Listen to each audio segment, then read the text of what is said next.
খবর শুনছো? যে কি খবর? যে মোহাম্মদ কি বলছে শুনছো? এই পৃথিবী নাকি একদিন ধ্বংস হবে। এই চাঁদ সূর্য গ্রহ নক্ষত্র পাহাড় পর্বত গুলো নাকি মরীচিকার মতো উড়াবে, দৌড়াবে। এই পৃথিবী নাকি তামা হয়ে যাবে, সব কিছু ধ্বংস হয়ে যাবে। কেমনি হতে পারে যে এই পৃথিবীতে সূর্য আলো দিচ্ছে কত হাজার বছর ধরে, গ্রহ নক্ষত্র গুলো কেমনে খসে পড়বে, এত বড় বড় পাহাড় গুলো কেমনে তুলার মতো উড়াবে, মাথায় ধরে না। এই এই বলে তারা একে অপরের কাছে হাসাহাসি করে আর এইরকম প্রশ্ন করে। আল্লাহ এই কথাগুলোকে সূরা নাবার মধ্যে তুলে ধরলেন, আম্মা ইয়াতাসাআলুন। নবীকে উদ্দেশ্য করে আল্লাহ বলেন, হে নবী, তারা কি ব্যাপারে জিজ্ঞাসা করে? আনিন নাবাইল আযীম, তারা কি ওই মহাদিনের অর্থাৎ আখিরাতের দিনের শেষ দিনের সম্পর্কে তারা কি জিজ্ঞাসা করে? একে অপরের কাছে জিজ্ঞাসা করে টিটকারি করার জন্য, তাচ্ছিল্য করার জন্য, অবহেলার ছলে তারা বিভিন্ন মশকরার ছলে একে অপরের কাছে প্রশ্ন করে। আমার ভাইরা, এরপরে আল্লাহ পাক বললেন, আল্লাযী হুম ফীহি মুখতালিফুন। তারা এটা বলে বিভিন্ন জায়গায় অ্যাডভার্টাইজ করত, আর একজনে আরেকজনের গায়ে এই মশকরা করত আর উল্টা পড়তো। এই প্রশ্নই সব জায়গায় চলতো যে শুনছো এই কিয়ামত নাকি হবে, এই দিন নাকি ধ্বংস হবে, এই পৃথিবী নাকি ধ্বংস হবে, একদিন সবাই উপস্থিত হবে। এটা কি করে সম্ভব? এটা তো মাথায় ধরে না। তারা যখন এইরকম কথা বলল, আল্লাহ পাক জানাইলেন, কাল্লা সায়ালামুন, কখনো না, তারা শীঘ্রই জানতে পারবে এই কথা মুহাম্মদ যেটা বলেছে সেটা সত্য কিনা, শীঘ্রই তারা জানতে পারবে। আবার বলেন সুম্মা কাল্লা সায়ালামুন, আবার বলেন অতঃপর, আবারও বলছি শীঘ্রই তারা জানতে পারবে। ওরা মুহাম্মদকে পাগল বলেছে, আসলে মুহাম্মদ পাগল না, ওরাই পাগল। অতি শীঘ্রই তারা জানতে পারবে। কখন জানতে পারবে? অন্য সূরায় বলেন বিআইয়িকুমুল মাফতুন, তারা এই তো মৃত্যুর ফেরেশতা কাছে আসলেই বুঝতে পারবে কিয়ামত হবে কিনা। যখন মৃত্যুর ফেরেশতা আসে, সারা জীবনের সমস্ত কর্মকাণ্ডের ভিডিও ফুটেজ তার সামনে তুলে ধরে, দেখে যে দেখো তোমার সারা জীবনের সমস্ত কর্মকাণ্ড, যে কর্মকাণ্ড দ্বারা তুমি কি আশা করতে পারো সেটা দেখো। এই যে দেখো জান্নাত, এই যে দেখো জাহান্নাম, তোমার কর্মকাণ্ড দেখো, তুমি তোমার কর্মকাণ্ড অনুযায়ী কোথায় যাবে এটা দেখো। এটা তাকে তুলে দেখানো হয়। কবরে যাওয়ার সঙ্গে সঙ্গে তাকে আবার পুনরায় জীবিত করা হবে। তাকে তিনটা প্রশ্ন করা হবে, মান রব্বুকা ওয়া মা দীনুকা ওয়া মান নাবিয়্যুকা, বলেন কথা ঠিক কিনা? তাহলে কিয়ামত তো তার শুরু হয়ে গেল। যে মৃত্যুবরণ করেছে তার কিয়ামত শুরু হয়ে গেছে।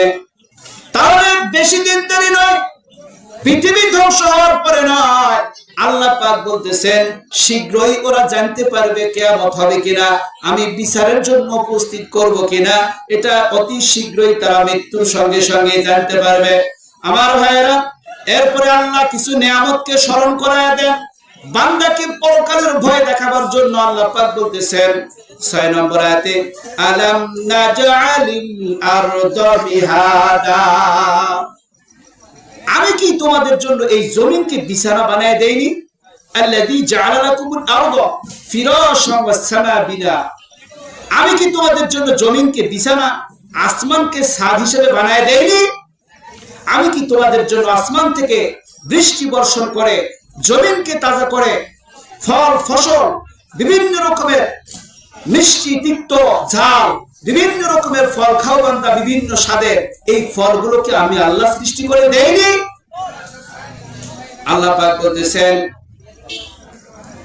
ওয়াল জিবালা আওতাদা, এরপরে আল্লাহ পাক বলেন আমি এই জমিনকে স্থির রাখার জন্য, যেহেতু জমিন পানির উপরে ভাসমান, পৃথিবীতে তিন ভাগ পানি আর এক ভাগ হলো কি? এক ভাগ হলো মাটি। জমিন এক ভাগ, পানি আছে 3 ভাগ, অর্থাৎ মাটির চেয়ে পানি বেশি। এই পৃথিবীটা পানির উপরে ভাসমান, এই পৃথিবীকে স্থির রাখার জন্য আল্লাহ পাহাড়গুলোকে পেরেক হিসেবে গেড়ে দিয়েছেন এই জমিনের উপরে, যাতে এই পৃথিবী টলমল না করে, পৃথিবী পানির উপরে লড়াচড়া না করে, পৃথিবী উল্টে না যায়। পৃথিবীকে স্থির করার জন্য আল্লাহ বলতেছেন ওয়াল জিবালা আওতাদা, আমি কি এই পাহাড়গুলোকে পেরেক আকারে এই পৃথিবীতে দান করিনি? ওয়া খালাকনাকুম আজওয়াজা, এই পাহাড়ের অনেকগুলো ব্যাখ্যা আছে। পাহাড় শুধু আমরা যে এই জমিনের উপরে যে পাহাড়টা দেখতে পাই, একটা পাহাড় 2 kilo, 2.5 kilo, 3 kilo, 6 kilo, 8 kilo, 10 kilo, 2000, 4000, 6000, 8000, 10,000 feet উঁচু এক একটা পাহাড়। এই পাহাড়গুলো শুধু জমিনের উপরে এত বড় তা না, এই পাহাড়গুলো হাজার হাজার ফিট নিচে, মাটির নিচে, তাহতা সারা, মাটির সর্বশেষ সীমা পর্যন্ত এই পাহাড়ের শিকড়, এই পাহাড়ের গভীরতা, এই পাহাড়কে আল্লাহ পেরেক হিসেবে, অর্থাৎ আমরা টিনের ঘরের যে টিন গুলোকে আটকায় রাখার জন্য টোপ দেই না, টোপ কিল দেওয়া হয় না, জলই মারা হয়, তো জলের উপরের মাথাটা কতটুকু ভাইসা থাকে? সামান্য, এই মাথাটা বড় দেখা যায়। এই পাহাড়গুলো হচ্ছে সামান্য, আর জলইটা তো থাকে সম্পূর্ণ কাঠের ভিতরে ঢুকা, অর্থাৎ জলইটা থেকে 2.5 ইঞ্চি 5 ইঞ্চি লম্বা পর্যন্ত জলই থাকে না, 8 ইঞ্চি জলই পর্যন্ত থাকে। বড় বড় বাঁশগুলোকে আটকানোর জন্য একটার সাথে আরেকটা 8 ইঞ্চি পর্যন্ত জলই মারা হয়। তাহলে এই 8 ইঞ্চি জলইটাকে নিচে, ভিতরে এটাকে দেখা যায় না, আর উপরে থাকে তার মাথাটা, টোপটা শুধু উপরে থাকে, এটাকে শুধু আমরা দেখতে পাই। ঠিক এইরকম এই পাহাড়গুলোর টোপ আছে উপরে, এতটুকু হলো টোপ উপরে দেখা যায়, বাদ বাকি গভীরটা হলো, বড়টা হলো নিচে, অর্থাৎ পেরেকের মতো করে আল্লাহ জমিনকে স্থির রাখার জন্য গড়ে দিয়েছেন। সুবহানাল্লাহ, সুবহানাল্লাহ। আমার ভাইরা, আল্লাহ পাক বলেন ওয়া খালাকনাকুম আজওয়াজা, এরপরে আমি আল্লাহ তোমাদের নারী এবং পুরুষ সকলকে জোড়ায় জোড়ায় বানিয়েছি। কথা বলেন ঠিক কিনা? নারী এবং পুরুষ সকলকে আল্লাহ জোড়ায় জোড়ায় বানাইলেন। এত সুন্দর কারিগর আল্লাহ, আমার আল্লাহ এত বড় কারিগর। আল্লাহ পাক বলেন হুয়াল্লাযী ইউসাউবিরুকুম ফিল আরহাম, আমি আল্লাহ মায়ের আরহামের ভিতরে, মায়ের পেটের ভিতরে, একটা হলো রাতের অন্ধকার, একটা হলো পেটের অন্ধকার, ওই পেটের ভিতরে আবার আরেকটা সংরক্ষিত ছোট্ট একটা প্যাকেটের ভিতরে আমি আল্লাহ এত সুন্দর করে মানুষ তৈরি করি। আজকের রাতে যে সন্তানটা পৃথিবীতে আসবে, মায়ের পেটের ভিতরে, বাবার পেট থেকে মায়ের পেটের ভিতরে আজকে যে সন্তানটা আসবে আজকাল রাত্রিতে, এই পৃথিবীর আদম আলাইহিস সালাম থেকে শুরু করে আজকের দিন পর্যন্ত, কিয়ামত পর্যন্ত যে সন্তানটাকে আল্লাহ পাঠাবেন, এই সন্তানটার মতো চেহারা আর পৃথিবীতে কারো হবে না। এই সন্তানটার মতো কণ্ঠ পৃথিবীতে আর দ্বিতীয় কারো হবে না। কথা বলেন ঠিক কিনা? এই সন্তানের হাতের আঙ্গুলের ছাপের মতো ছাপ দ্বিতীয় আর পৃথিবীতে কোনো মানুষ হবে না। কথা বলেন ঠিক কিনা? আল্লাহ এত বড় বানানেওয়ালা। আল্লাহ পাক বলেন লাকাদ খালাকনাল ইনসানা ফি আহসানি তাকওয়িম, আমি আল্লাহ মায়ের পেটের ভিতরে 3টা অন্ধকারের মধ্যে আমি আল্লাহ মানুষ তৈরি করি। একজনের চেহারার সঙ্গে আরেকজনের চেহারার মিল থাকে না, একজনের কণ্ঠের সঙ্গে আরেকজনের কণ্ঠের মিল থাকে না, একজনের আঙ্গুলের ছাপের সাথে আর একজনের আঙ্গুলের মিল থাকে না, একজনের চোখের ফিঙ্গারের সঙ্গে আর একজনের ফিঙ্গারের মিল থাকে না। আমি আল্লাহ এত বড় বানানেওয়ালা। আমি আল্লাহ একজনের মতো করে আর একজনকে বানাই না। যদি বানাইতাম তাহলে একজনের বাড়ি আর একজন দখল করে নিত, একজনের বউ আর একজনের দখল করে নিত, একজনের কণ্ঠ যদি আর একজনের মতো হইতো তাহলে একজনের বাড়িতে আর একজনের রাত্রিবেলা এসে ডাক দিত, একজন ইস্তেমায় গেছে, একজন রাজশাহীতে গেছে, ওর বাড়িতে আরেকজন এসে ডাক দিত, বউ দরজা খোলো। বউ গলার আওয়াজ স্বামীর মতো মনে করিয়া, স্বামী আসছে মনে করিয়া দরজা খুলে দিত। দরজা খুলে দিলে আমার বাড়িতে সর্বনাশ হয়ে যাইত। কথা বলেন ঠিক কিনা? এই জন্য আমার আল্লাহ রব্বুল আলামিন কত দয়াময়, কত বড় কারিগর। তিনি আল্লাহ মানুষকে সৃষ্টি করেন, কিন্তু কারো সঙ্গে কারো মিল রাখেন না, কারো চেহারার সঙ্গে কারো মিল রাখেন না, কারো কণ্ঠের সঙ্গে কারো কণ্ঠের মিল রাখে না।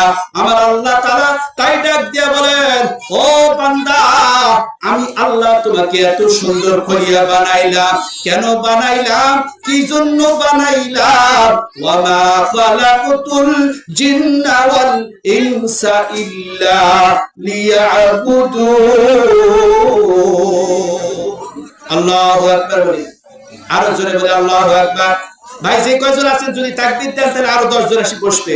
জোরে তাকবীর দিতে হবে, শয়তান আশপাশ থেকে দূরে চলে যাবে, মানুষগুলো সব এখানে চলে আসবে। শয়তান ধরে আছে সবার, এই জন্য বসিচ্ছে না। সবাই তাকবীর দেন, লিল্লাহি তাকবীর। এতটুকু আওয়াজ মনে হচ্ছে আপনারা যদি জোরে কথা বলেন, আপনাদের কণ্ঠ মেয়ে মানুষ শুনলে আপনাদের পাপ হইতে পারে। সন্দেহ আছে নাকি? আপনাদের কি পাপ হবে? মেয়ে মানুষের যদি আপনাদের কণ্ঠ শুনে পাপ হবে? পাপ হবে না, নিঃসন্দেহে পাপ হবে না। আমি দলিল দিয়ে যাচ্ছি, আপনারা জোরে তাকবীর দেন, লিল্লাহি তাকবীর। আমি বলতেছিলাম আল্লাহ পাক নিয়ামতগুলোকে স্মরণ করায় দিয়া মানুষকে কিয়ামতের কথা স্মরণ করায় দিচ্ছেন। আল্লাহ পাক কতগুলো নিয়ামত দিয়েছেন, নিয়ামতগুলোকে আল্লাহ স্মরণ করায় দিয়া বলে, বান্দা দেখো আমি তোমাকে কত কি দিলাম, আমি তোমার জন্য কত কি দিলাম। এরপরেও বান্দা কেন আমার ইবাদত করতে চাও না? কিসে তোমাকে বাধা দিল? কিসে তোমাকে গাফেল করলো? কেন আমার থেকে তুমি গাফেল হয়ে আছো? ইয়া আইয়ুহাল ইনসান মা গররাকা বিরাব্বিকাল কারীম। হে মানুষ, তোমার কি হলো? কিসে তোমাকে গাফেল করে রাখলো? আমি মাওলা এত সুন্দর করিয়া তোমার মায়ের পেটের ভিতরে বানাইলাম। তোমার মায়ের পেটে তোমার জন্মের পূর্বেই 6 মাস পূর্বে বুকে দুধ দিয়ে রাখলাম। তুমি একটু বড় হইলে তুমি নরম, এখন শক্ত জিনিস খাওয়ার প্রয়োজন, তোমার মুখে দাঁত দিলাম। যদি তোমাকে বোকলা বানায় রাখতাম, সারা জীবন তুমি গোস্তের হাড়ের মজা কি বুঝতে না, কাটার মজা কি বুঝতে না, শক্ত জিনিস বাদাম গুড় খাইতে পারতে না। কথা বলেন ঠিক কিনা? আমার আল্লাহ আর একটু বড় হইলাম, ওই দুধের দাঁত গুলো চলবে না, ওগুলোকে পাল্টিয়ে আবার নতুন দাঁত গজায় দিল। কথা বলেন ঠিক কিনা? আমার ভাইরা, আমার ভিতরে এক পর্যায়ে যৌবন দিল, আমার ভিতরে আমার মুখের সৌন্দর্যের জন্য আল্লাহ দাড়ি দিল, মস দিল। কত সুন্দর করে নাচতে মধ্যে তোমাকে বানাইলাম রে বান্দা। ওয়া ইন তাউদ্দু নি'মাতাল্লাহি লা তুহসুহা। ও বান্দা, তোমাকে এত নাচতে মত দিলাম, তুমি যদি গুনতে লাগো তোমার সারাটা জীবন তোমার গুনতে শেষ হয়ে যাবে। আমি রবের নিয়ামত গুনে গুনে শেষ করতে পারবে না। কথা বলেন ঠিক কিনা?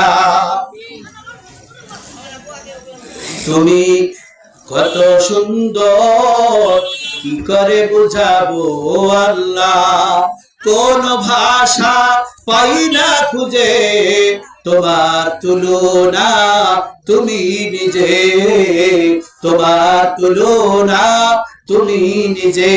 কথা বলেন ঠিক কিনা? শেষ। আচ্ছা আমার ভাইরা, আমাকে শেষ করার জন্য বলা হয়েছে। এখানে আরো অনেকগুলো ইম্পর্টেন্ট কথা ছিল। 16টা আয়াত আমি পড়ছি, ছোট ছোট, কিন্তু এক একটা আয়াতে ব্যাখ্যা যদি আমি করতে যাই, বললাম তো 3 দিন সময় লাগবে। 3 দিনে অন্তত 2 ঘন্টা করে একটা আলোচনা করলে, 3 দুগুণে 6 ঘন্টা আলোচনা করলে শেষ হবে। খুব গুরুত্বপূর্ণ আলোচনা আছে।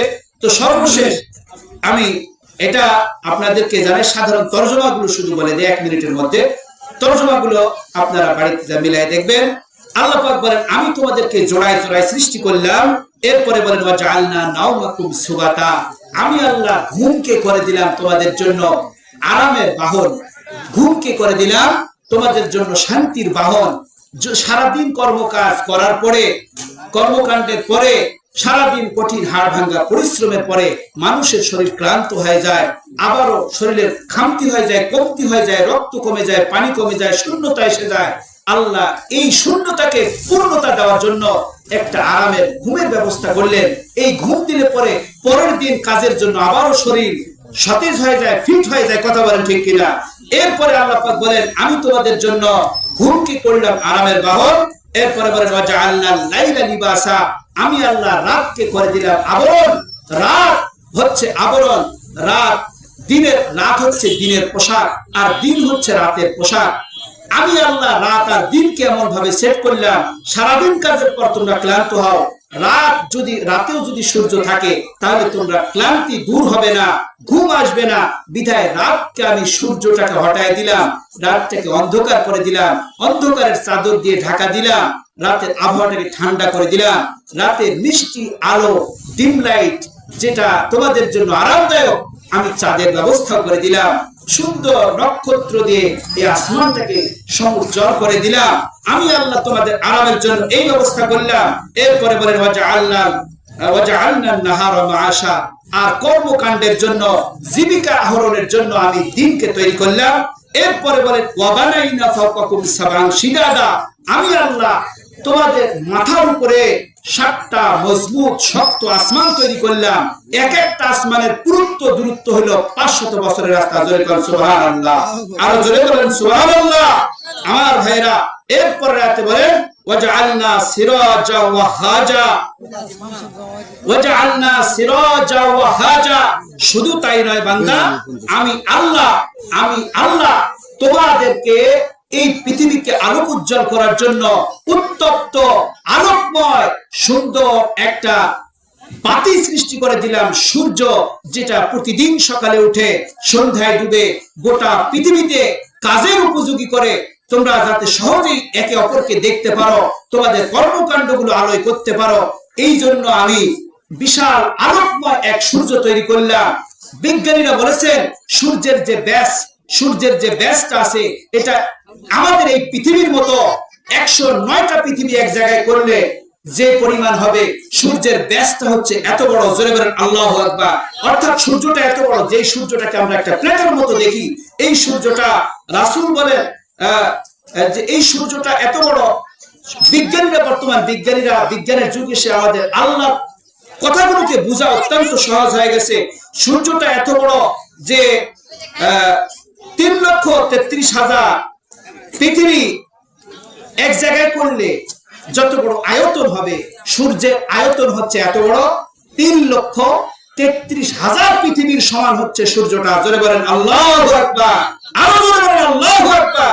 আমার ভাইরা, সূর্য আমাদের এই পৃথিবী থেকে যে দূরত্বে অবস্থান করতেছে, যত দূরত্বে থাকলে আমাদের পৃথিবীর মানুষ বসবাস উপযোগী হবে, আল্লাহ তাআলা এত দূরে সূর্যটাকে রাখছেন, না কাছে রাখছেন না দূরে রাখছেন। সূর্যটাকে লক্ষ্য করে আমাদের পৃথিবী ঘুরতেছে। এই পৃথিবীটা সূর্যের চতুর্দিকে ঘুরতেছে, যার কারণে দিন রাতের পরিবর্তন হয়। আমার ভাইরা, 9,30,00,000 মাইল দূর থেকে এই সূর্য আমাদের পৃথিবীতে আলো দেয়। এই তাপে অনেক সময় আমাদের ঘাম ছুটে যায়। কথা বলেন ঠিক কিনা? যদি তার চেয়ে নিকটবর্তী হইতাম, আর যদি নিকটে রাখতো সূর্যটাকে, আমাদের পৃথিবীকে নিকটবর্তী করে দিত, তাহলে আমরা এই উত্তাপে জ্বলে পুড়ে ছারখার হয়ে যাইতাম, বসবাস উপযোগী কিছু থাকতো না, এই পৃথিবীতে কোনো ফল ফসল কিছু হইতো না। আর যদি আরো দূরত্ব বাড়ায় দিত, তাহলে আমরা ঠান্ডায় বরফ হয়ে যাইতাম। কথা বলেন ঠিক কিনা? আমরা 2টা আয়াতের তরজমাটা বলে দিই ভাই। ওয়ানসালনা মিনাল মুসিরাতি মান সাজ্জাজা। এরপরে আল্লাহ পাক বলেন, দেখো বান্দা, আমি তোমাদেরকে এই আসমানে মেঘ সৃষ্টি করে, আমি আল্লাহ এই পানিগুলোকে বাষ্প আকারে উঠিয়ে আসমানে মেঘ তৈরি করি।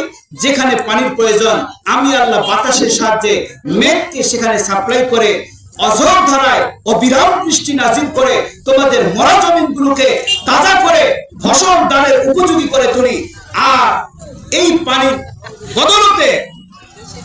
পানির বদলতে লিনুখরিজা বিহি হাব্বা ওয়া নাবাতা, তোমরা বিভিন্ন শাকসবজি, ফলমূল উৎপাদন করতে পারো। জমিনের উৎপাদন ক্ষমতা বেড়ে যায়। ওয়া জান্নাতিন আলফাফা, আর তোমরা এই পানির কারণে সুন্দর সুন্দর বাগান তৈরি করতে পারো। আঙ্গুরের বাগান, আপেলের বাগান, কমলার বাগান, লেবুর বাগান, কত নানা রকম স্বাদের ফলের বাগান তোমরা তৈরি করতে পারো। আমি আল্লাহ এগুলো করেছি, এরপরেও কেন তুমি আমার ইবাদত করো না? কেন তুমি আমার ইবাদত করতে তোমার মনে চায় না?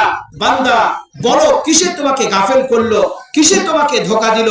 আল্লাহ পাক আমাদের সকলকে খাঁটি মুসলমান হয়ে কিয়ামতে বিশ্বাসী, আমি যে আলোচনা করলাম, আলোচনার বিষয়বস্তু হইল কিয়ামতের প্রতি বিশ্বাস, তাওহীদ, রিসালাত ও আখিরাত, এই তিনটার প্রতি কঠোরভাবে বিশ্বাসী হইতে হবে। বিশ্বাসী হইলে পরে ঈমানের উপরে, ইসলামের উপরে চলা আমাদের জন্য সহজ হবে। আল্লাহ তাআলা আমাদের সকলকে এই তিন বিষয়ের উপরে বিশ্বাসী, কঠোর এবং মজবুত ভাবে ঈমান আনার এবং পরকালীন